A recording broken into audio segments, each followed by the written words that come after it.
Amoy Kasi pa eh. amoy pa eh. Baka matatanggal. Ilang bubul kaya ito.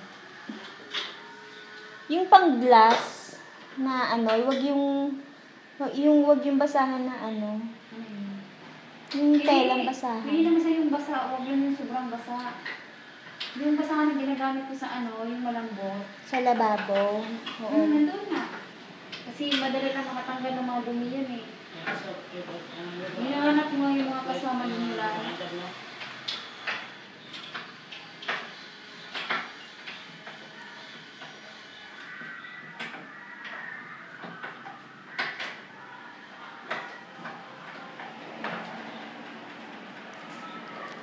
Akala ko ito.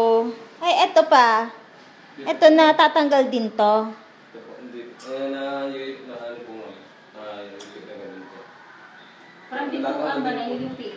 Natatanggal po. Natatanggal siya. Akala ko ito, isang piece lang siya dito. So, natatanggal din to. Hindi po nga. Ito yung buo.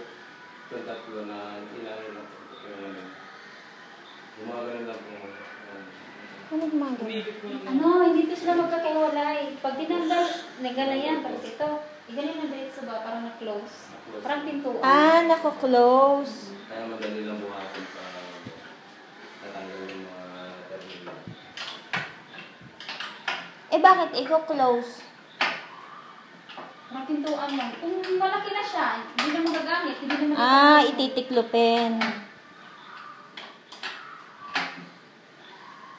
Magagamit pa rin yan lalo na pag gumagapang. Marunong siyang tumayo. Pababaan niya.